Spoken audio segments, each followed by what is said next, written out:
All right, I'll call to order the meeting of the International Falls Economic Development Authority, and start out with anybody in the audience that would like to address the EDA. Nobody? All right. We'll move to the consent agenda. Approval of the consent agenda.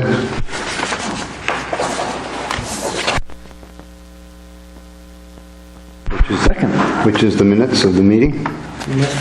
Last meeting, yep. Is there a second? Second. Any discussion?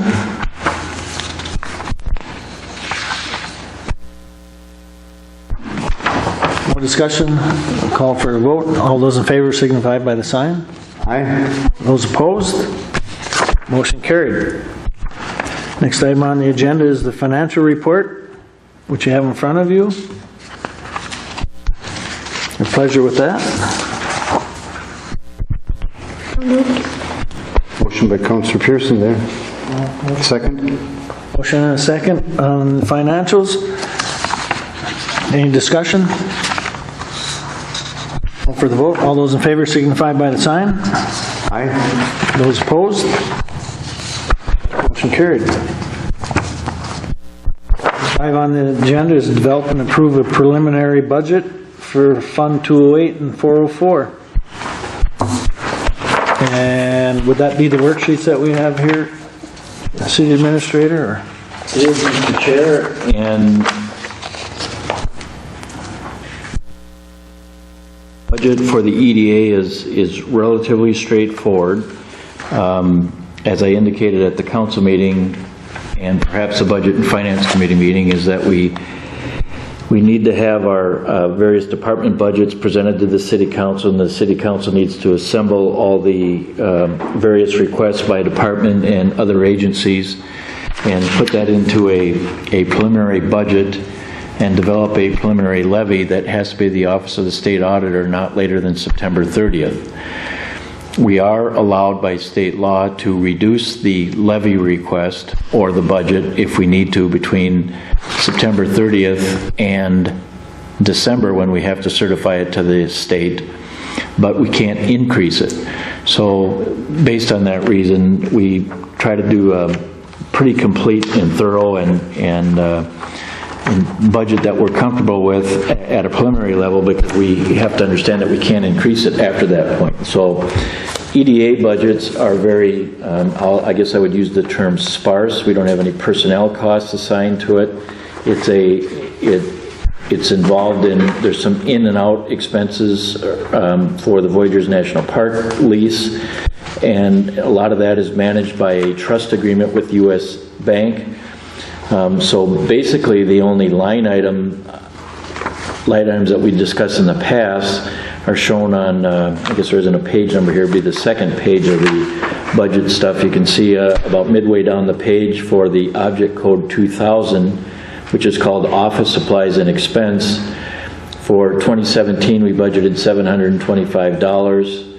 And then a couple lines below that in the object code 3000 for professional services, which in the past have gone to the fees that we are charged to do some wetland mitigation by Arrow of the North or the City Attorney's Office in providing legal assistance, and we've had $4,275 budgeted for a total of $5,000 in 2017. So the question is what is the EDA comfortable with preparing for a budget for fiscal year 2018, and are you prepared to make a recommendation to the City Council, which we would need to do and should do before we finalize the budget at the City Council level?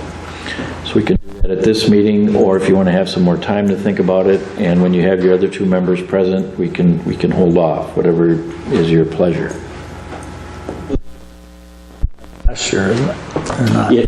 That's exactly what I described was the 2017 budget. We haven't put anything in specifically for 2018, at least at a staff level, because we're interested in getting your input on it.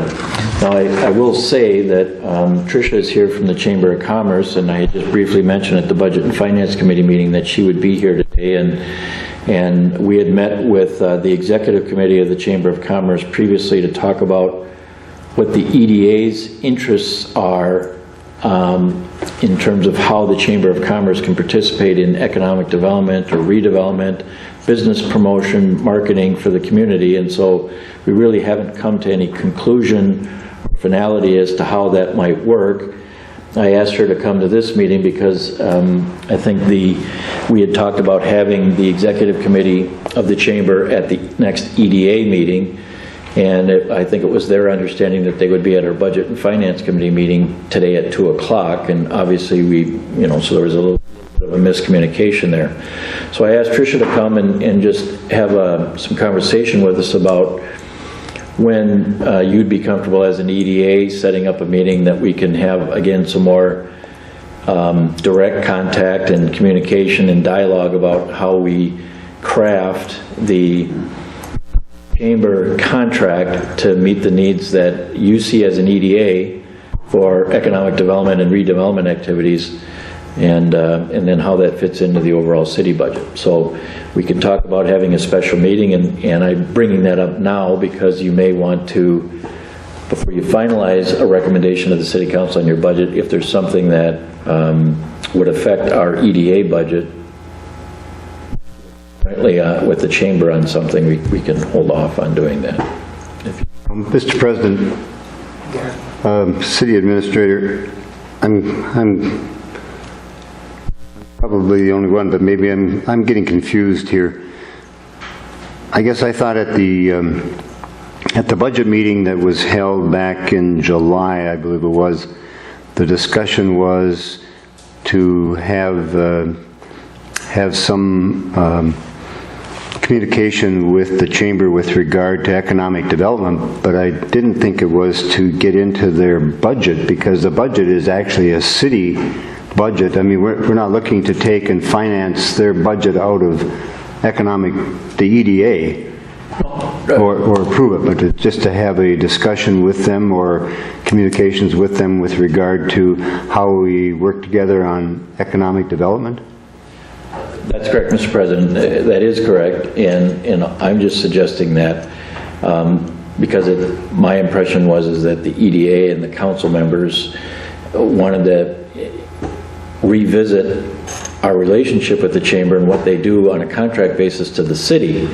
And so I'm just saying, and I know that at that budget committee meeting, we talked about meeting with the EDA to talk about how economic development fits into their contract. And I don't know if there'd be anything in those discussions that would be an outcome that would talk about some kind of a cooperative effort, either by the city or by the EDA with the chamber, and it all would be a cooperative effort because we ultimately approve appropriating monies as a city to the Chamber of Commerce for them to perform certain activities related to business retention and expansion, event planning, etc. And we haven't concluded those conversations, so I guess what I'm suggesting is that I don't know if it's premature to do this EDA budget until you have that conversation, or if you're comfortable doing the EDA budget now, which is very, again, simple and straightforward with just those two line items essentially identified as expenditure items, and just conduct our conversations with the chamber separately.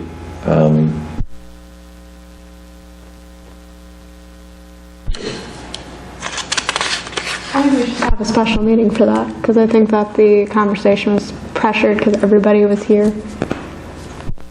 That's going to I kind of feel that we were going three different directions. just the three of us. Yeah. But I guess my thoughts are with the EDA budget, I can't think of anything right now that change this, because I would think that any monies that we gain over and above our rent payments and everything else that might go into a fund that we can use for economic development, myself personally, I would rather use those funds to help a business, whoever it might be, a local or somebody coming in, to incentivize them versus using those funds rather than take our city budget money that we've already budgeted and try and switch it over and pay it out of here. I don't think I'd be comfortable with that. I'd rather take the EDA money, move forward with somebody that wants to do something, but I could feel comfortable going with the budget we've got in front of us for EDA. I would want a whole lot more people in a room because I don't have it in my head what the chamber can do for us in economic development. But I know if we get a lot of people in a room, we start discussing, I'm sure there are opportunities out there. More so than event planning, move over to the arena, what can you do to help us economic development? President, I guess I'm not sure. We got two subjects going here, one the budget and then one with chamber activities, and I really strongly support, and I don't know if it's in our contract, I'm a little vague on that right now, but that would be the Grow Minnesota part of it. I mean, I think that is an outstanding program that the chamber has been doing for a decade or more, and certainly would support their continuing to do that. So that, I guess, when it comes to economic development, that would be the one aspect of economic development that I would want to see the chamber certainly involved in. I think you and Tricia, I don't know if you want to come up and speak to economic development, but you have an economic development committee. I think the city administrator, you serve on that. I don't know all of who are there. I've never been to one of the Chamber Economic Development meetings, so if you can maybe inform us as to who does represent who on that committee, that would be helpful. I can give a good overview from memory today. I don't have the full committee listing. I feel like we have a good mix of kind of public office people, so to speak. Ken, as you mentioned, represents the city. Paul Nevenin is on the committee, representative of KEDA. We have Alyssa Hackenmuller there through DEED and Workforce Center. We have Joanne Smith as part of the SBA, and also kind of under KEDA there representing the small business group. Rachel Almdahl through Continuing Ed. Roxanne Kelly will be joining us from the college. Kevin Grover is a representative from the school.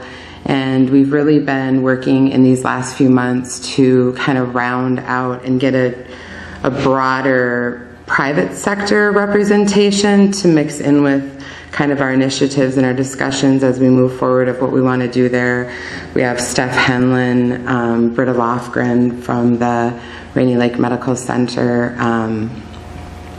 We have some additional chamber board members, Sue Naddison, Leif Larson, both serve on that as well. Those are kind of some people off the top of my head.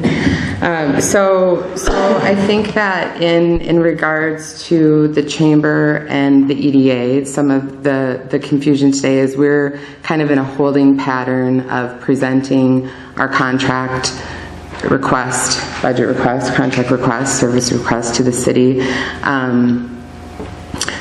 Due to some kind of flushing out, right? We were going to have that visioning meeting in July, which we kind of talked about some stuff, but didn't really get into a whole lot of new detail of where we maybe wanted the contract to go. I think we looked at some areas of discussion of where some cuts could be made or some evaluation could be due to costs in different areas. But my takeaway from that at the end of it was that one of the things in looking at the services that the chamber provides to the city was that we were going to follow up today and kind of meet for some of that brainstorming of, is there a more focused area for the chamber to partner with and or represent the city through economic development initiatives that the chamber could have a role in. So I think we were still in very early kind of preliminary discussion phase about what that was. We were thinking we were coming today to talk about some ideas that we had and kind of presentation to the council for and the committee for input into, right, is this along the same lines? Is this something that makes sense for the city and that you would want to be part of, and or, right, if we flushed out, if there was costs associated that, like invest and partner with the chamber in bringing forward.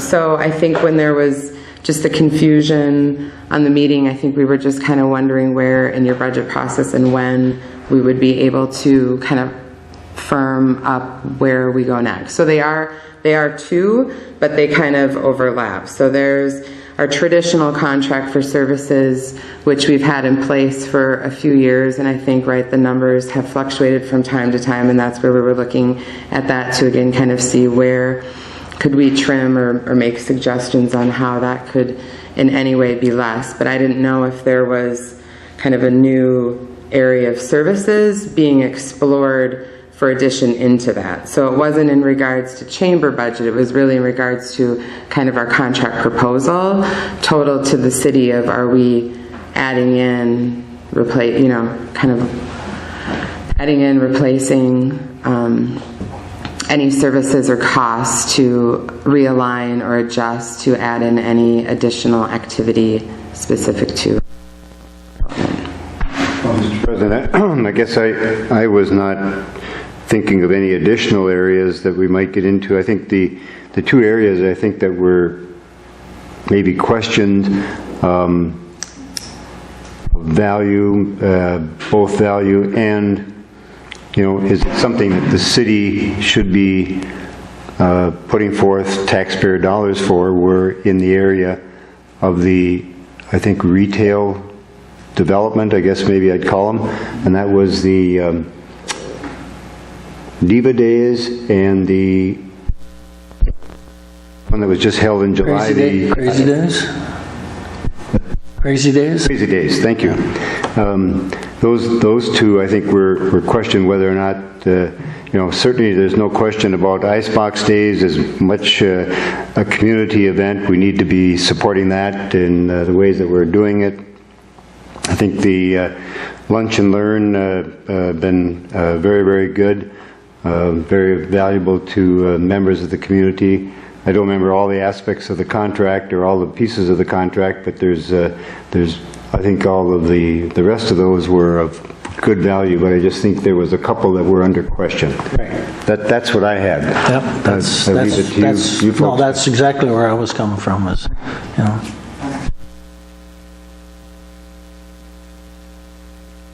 I think your committee continues to bring a cohesiveness to overall economic development. I'm pleased that the city administrator serves there, as do many others. I'm also pleased to hear that you're seeking some additional private folks to be there. But I think the Grow Minnesota, I think your visits with businesses is really can be very, very helpful. And if there's something that comes out of those that the city as an entity can, or the Kuching Economic Development, that we can play a role in, we certainly would want to help you with that.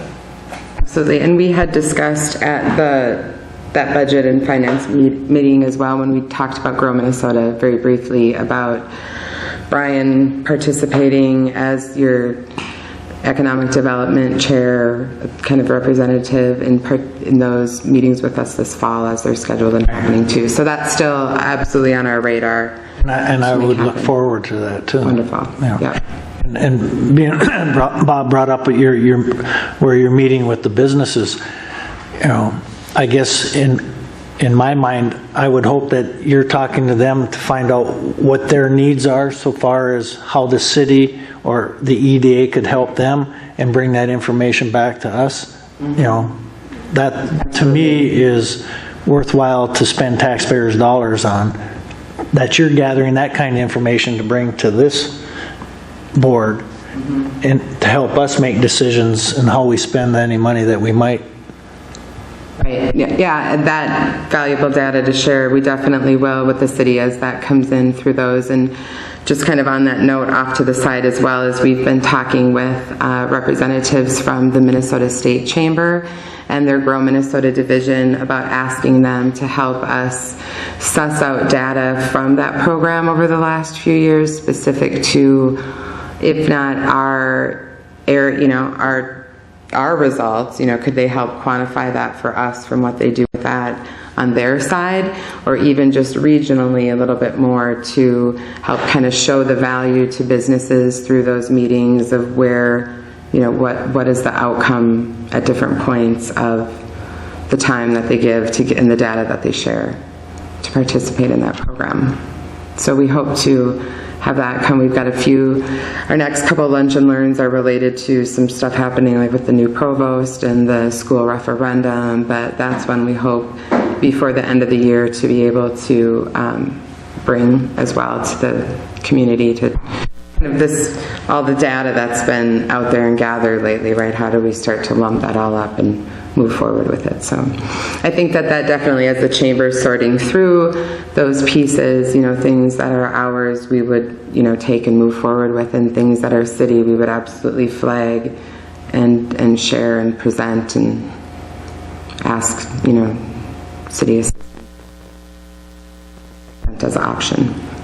And I guess my thoughts would be that in your proposal, it would show more of your staff hours doing those kind of things versus staff hours going towards crazy days. So Right. That's all I'm looking for. Right. No, and that's definitely something that just, for myself in this role, as I've been kind of gathering my arms around chamber scope and chamber focus and, where our energies and things are headed, is to look for that balance, right? That, the items that we're doing are serving the community, right, in its broadest point. And so there are some things that, I'm also kind of always sensitive to the balance of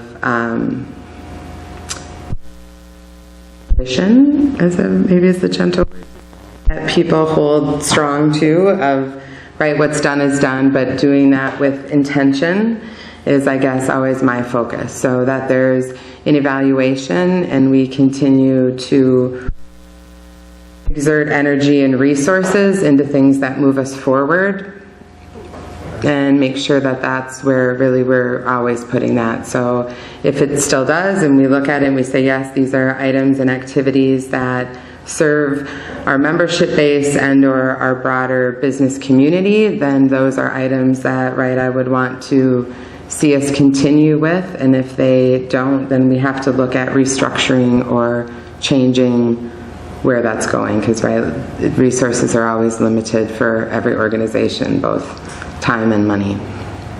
Mr. President, Tricia, what's the average number of business visits that Grow Minnesota International Falls makes each year? The average number is probably around 12. We have admittedly been, just through some turnover in staff in our office this year, we're a little behind on where we would want to see that go. There have been a couple different iterations of business lists, kind of based on varying focus that we've drafted to kind of see who do we want to tackle this year, and we still have all the intention of making those happen timely this fall. So especially dividing up resources between chamber board people, again, adding Councilor Briggs into the mix of people available to come in and sit on those as well. We hope to do that because there's really unlimited, and in my opinion, the more we can meet with and the more data specifically we can continue to gather of what benefits our businesses right here locally, the better it helps to shape direction for all of us. If I may continue, I think the Grow Minnesota visits, visiting businesses, the old adage is that economic development, 80% is going to come from within and 20% will come from outside the community. I think we really need to continue a full court press here to trying to make sure that the businesses here that want to expand, that want to do something, just keeping our community having a full line of services here for the citizens is something that we mutually, I think, agree upon and need to work to. And I think that, I don't think as a city we need to know who. It's not important as to who, but I think the data that you put together, if somebody is if some of the businesses are not happy about some condition or something in the city, it's important for us to know that, so that we're creating the right environment for folks to want to be able to move ahead. And so whatever we can do to help support that, that's where I want to be. Absolutely. And our lists are both focused, and you're correct, we share in that vision of maintaining a full service community. And so our focus in our list has shifted to not only include those businesses that we believe have the potential for growth that we want to be supporting, but we're also identifying and concerned about businesses that are core service that we believe there's pending turnover in ownership or the business as a whole based on just private ownership and where the owner may be in their business life cycle with their business, and making sure that we're reaching out to these businesses and they have assistance and a plan to stay in our community. So we know where we have holes to either help fill the hole, possibly through apprenticing, ownership transition, and or we've at least gap identified where we have a new business opportunity for somebody to come in and cover when we know said business may leave. I think that's a particular focus of the Chamber and our Economic Development Committee as a whole that we've been talking about is working on some of what we've just been kind of broadly and generically been calling like city succession planning, business succession. Like I just keep referencing in my HR past, if the city were a corporation, I would have a plan in place of retirement and turnover. I would be coordinating and organizing that through layoffs and retirements and things to keep that smooth succession happening. And we're not a corporation, we're a community, so we're seeing how can the Chamber possibly step in and provide some of that oversight to those businesses or support, Maybe it's even, again, just managing resources and time is also just helping guide to resources, like identifying where the needs are of some of these small business owners and helping them connect with the right people to help transition their business in whatever way fits that business in the future. So I think that that would be, just for frame of reference, that would have been an example of something that we would have proposed and come to the city to say, well, if we start this, we're going to start from a Chamber perspective by focusing then on Chamber members. So to take an activity like that broader then and to go into kind of all businesses in our community or expand outside of that, to be kind of non-Chamber membership discriminate in a way of who we're reaching out to and supporting there is where we would have approached the city and said, is this something? But again, that there's a progression to that, so we can even start that on our own and see how does that flow, what are we finding, are there other businesses, that we see value in this or not, and again, that could be an initiative, shared, or maybe it gets me new membership, or I'm open to that too along the way to support them. So Necessary fact of life. you got it. Whatever can recruit in the nonprofit world now. Yeah. Sounds like you got it from my perspective of what I'm looking for. Likewise. The discussion you two have just had is bang on. I mean, that's where I'm at. Sounds like we got to start. Okay, and that's good. I think we were open because we were like, ooh, if we go, to however that could go, But really, just to kind of reiterate from a Chamber perspective, our view of our contract with the city is to serve the city, so that we're always in agreement and everybody's comfortable in right direction and spend and time and focus on how we're supporting and partnering together. Mr. President, if I may, even though we might not be a participant in dollars in the such as a Crazy Day or Diva Day, I know that in the recent Crazy Days, we were putting up barricades, taking them down, making sure detours and all of that signage. And I guess would ask the question, is there anything that we did or didn't do well there that might have made Crazy Days better? Well, the city was wonderful to work with on that. They were very supportive with what we needed. The only thing that was an interesting little twist at the end was the night, although we had all of our road closures submitted and approved through both the city and MnDOT, I did receive a visit from Ted Brokaw the night before Crazy Days and said, hey, we really, really, really would prefer if you didn't close 4th Avenue. And just kind of went through the flow of the trucks and how they can kind of get jammed up when they've got to check in at Boise because of all the one-ways. And I think that's 4th Avenue, right? Like after, right by Wells Fargo there, that cuts through 3rd, right?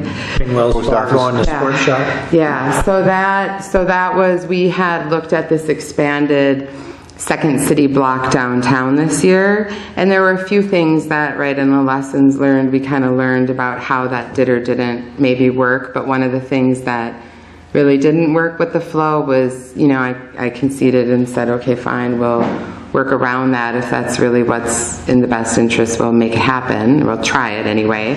And so I think that just kind of stopped, like people just saw the barricade. So even though we had our stage then on the opposite block, right, it was kind of 2 barricades and a street, whoops, over. So there was a little bit of, you know, that was kind of the only thing there. Otherwise, you know, everybody did what we needed without hesitation. And we had, you know, there was a couple, like we forgot when we were setting up picnic tables and kind of created this food court, we forgot to request like additional garbage containers or anything be down there, and we called and they were brought over immediately, and yeah, there was very, very supportive. But if that's the flow of traffic too, then we also looked and said, well, hey, if we do this next year, and that street was kind of, you know, that 400 block of 3rd Street is not as retail focused anyway, so we were kind of pulling different things to create more of a full block over there, and we said, well, if we got to keep 4th closed, we can kind of shift this over in different areas too. Like we could expand on 3rd Avenue, right, and maybe down in front of the Elks instead of the other way, right? We've got some kind of options to play with if we wanted a broader downtown. Thank you. Welcome. Thank you. Oh, so before I leave. So economic development, we're good. So I think the question is just that I would leave, and the chamber would ask for clarity at some point from the council, is our deadline on when we need to get our proposal for kind of that contract to you in regards to your overall budget. If there's any need, then aside from our last budgeting meeting for further discussion, or based on that and based on this, we're kind of in agreement and can bring that forward. To just At a budget meeting on the 29th, which is a week from tomorrow. I don't know if that works well, or if you want to go into September.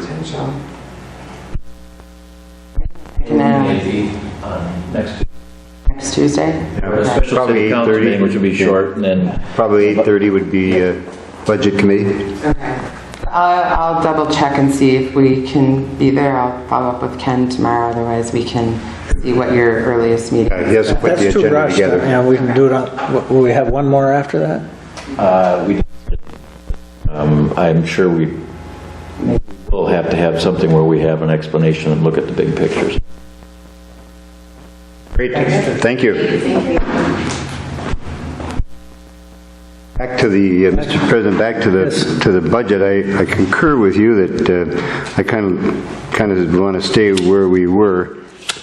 I guess I have some questions on the, and for the city administrator, on the item rents and leases. So that is money coming from the Voyageurs National Park lease? Yes. And that's going into the EDA? Yes, and then it Is that going into the city? Is the contract No. with the city? No, the EDA. Oh, yes, that's right, because the EDA is holding the bonds. Yes. That's right, okay. That's clear, thank you.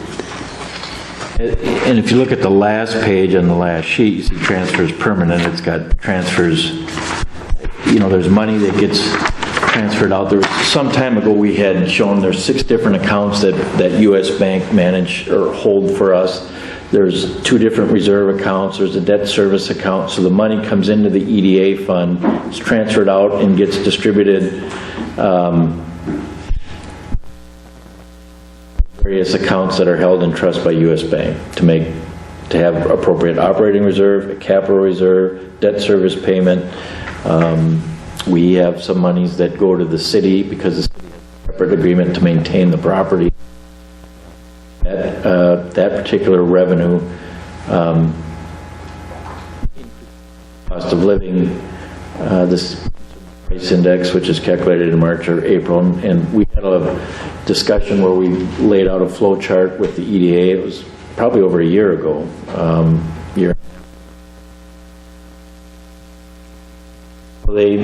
They come into this account and then they're distributed to other ones, which we also try to reflect to some extent on that resolution that we include with the budget. It's showing up like the general fund and all the different funds, and then there's money that moves, transfers in and out.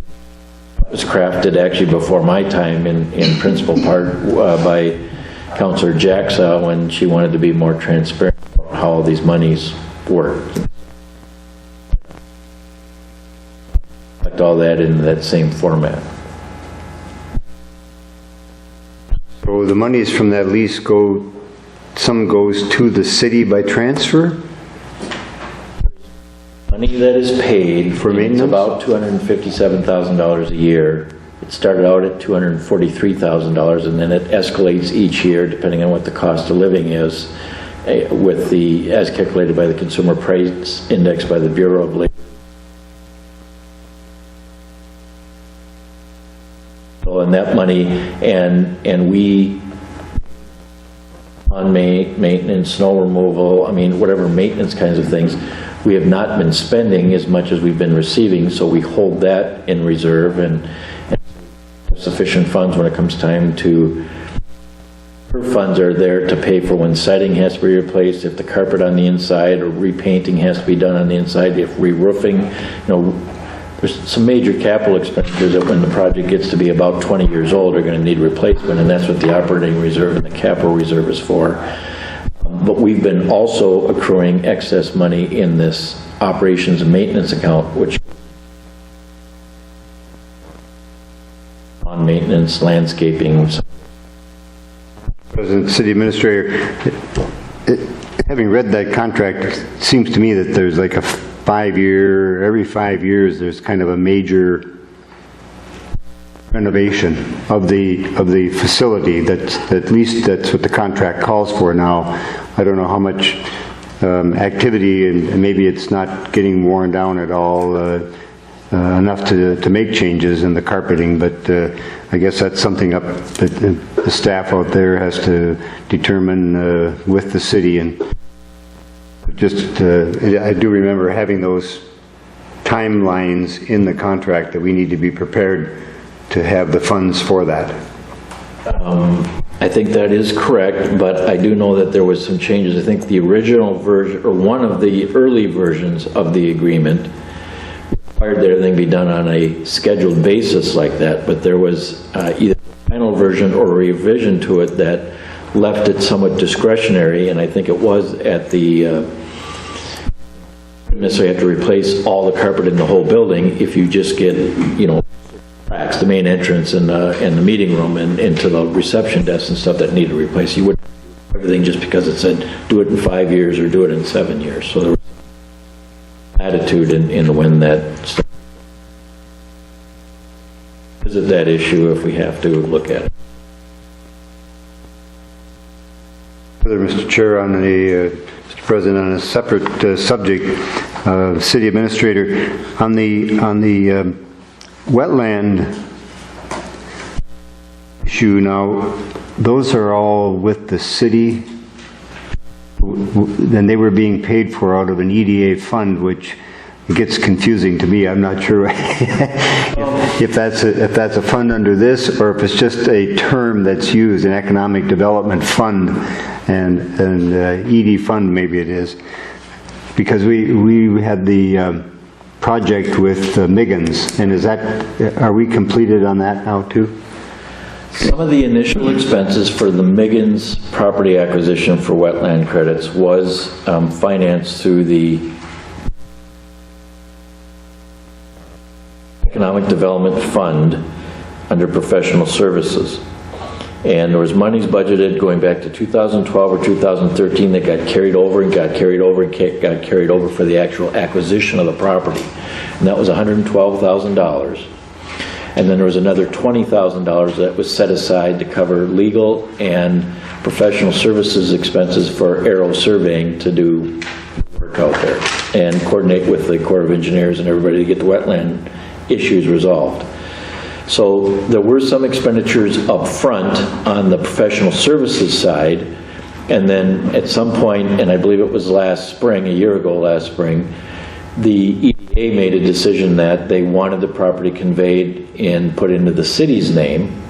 So the $112,000 was paid out through a purchase agreement with Jim Miggins and his wife, and I forgot her name. We made two payments. One was at $56,000 last July, and another was $56,000 January of 17, because they wanted some of those revenues to come in a different tax year for them.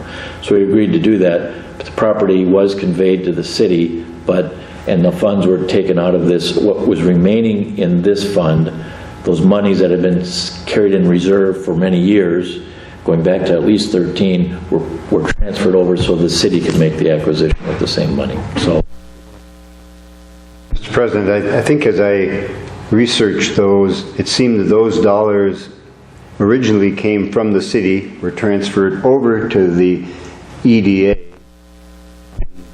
Now we've transferred them back to the city where they properly belonged, and I think all of the transactions are completed. I'm glad to hear. Thank you.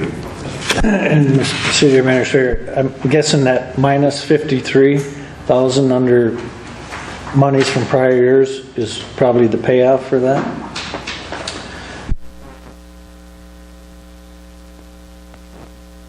It was about 56,000, so it could have been maybe some additional There might have been some more money carried over. Yeah, I would actually want to probably double check. I was looking at that when we were discussing earlier, and I wasn't certain why that was reflected that way, because it's a negative amount in the revenue column. So, Mr. Chairman, I would move approval of the EDA budget as presented. Motion to approve the budget. Is there a second?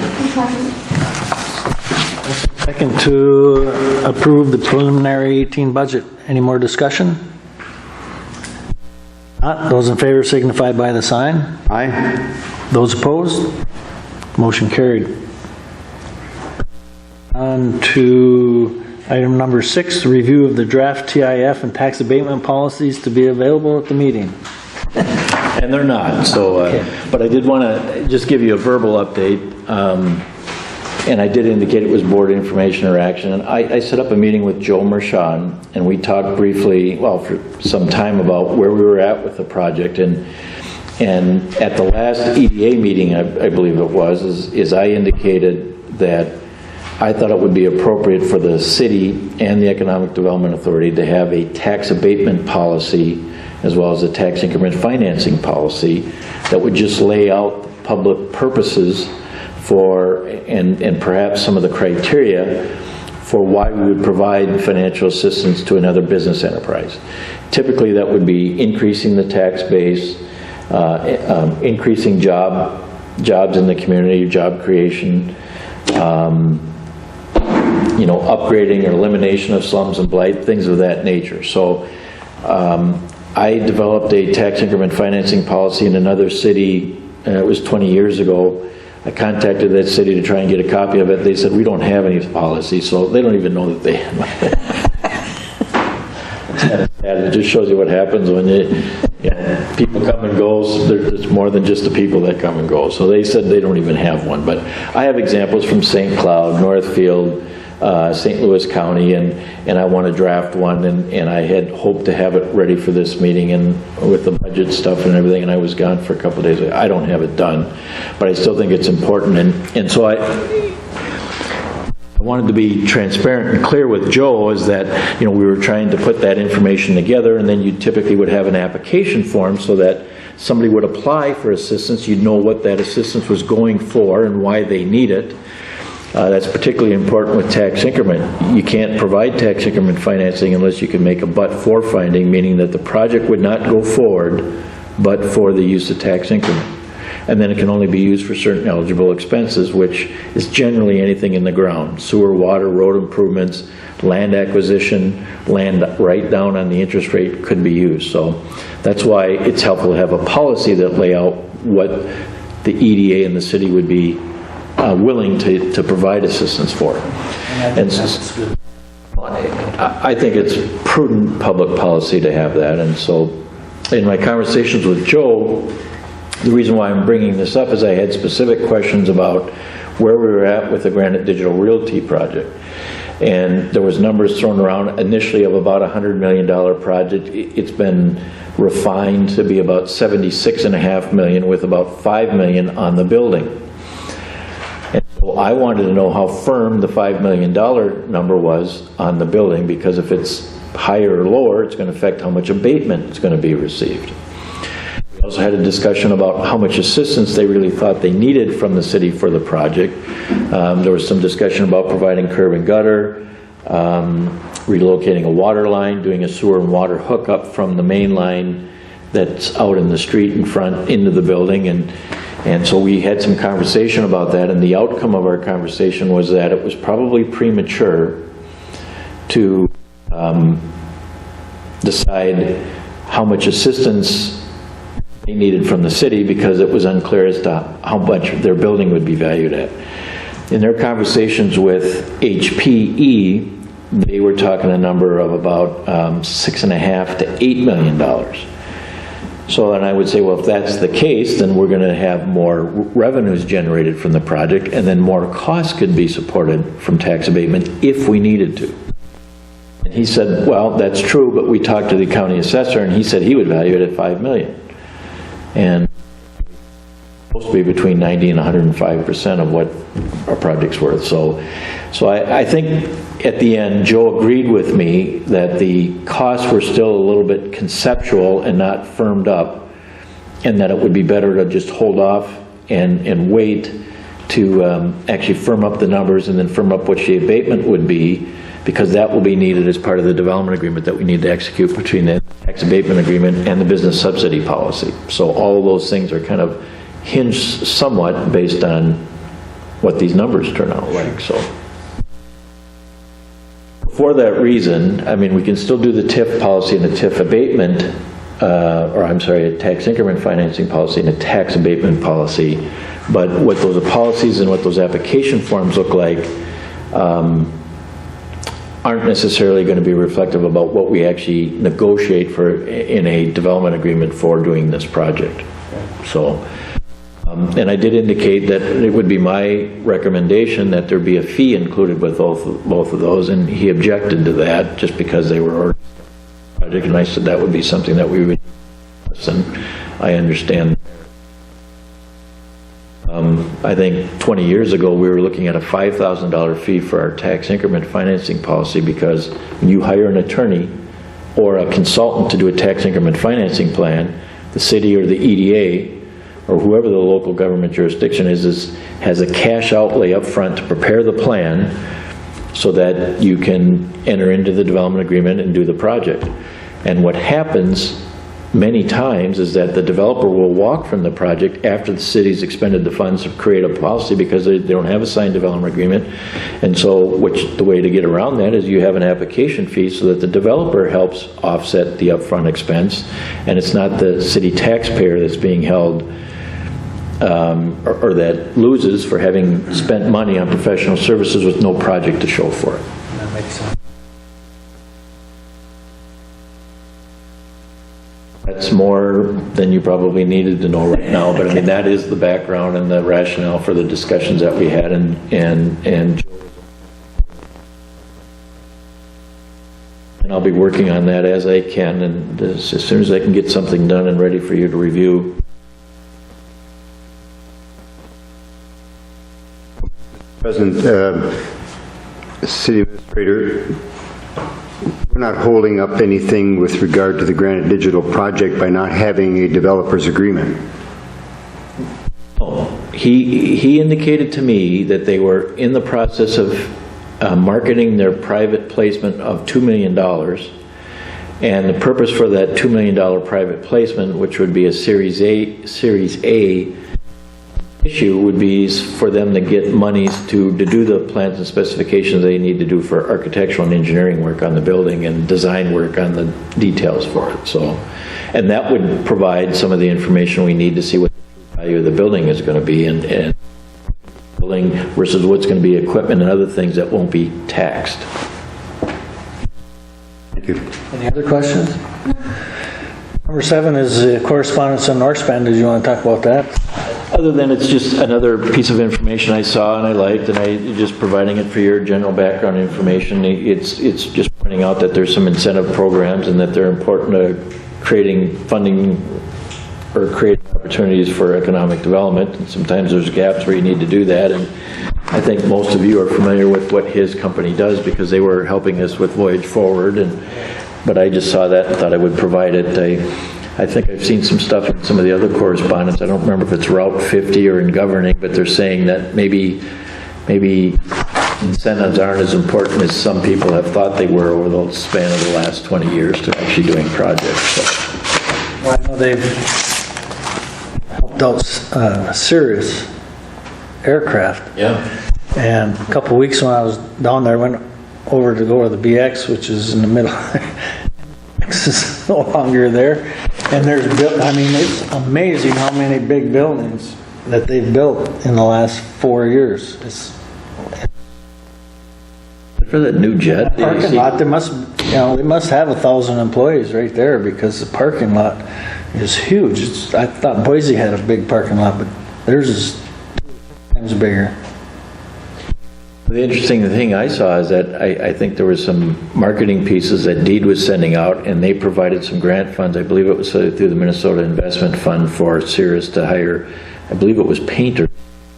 And they were talking about these living wage jobs, and the average wage was $14 an hour. And I thought, gee, we can't have people around here that won't work for $12 an hour because it's not enough. So I just thought it was interesting, and I would think that it's relatively, painting aircraft, there's some level of professional skill in doing that. They were only paying on average.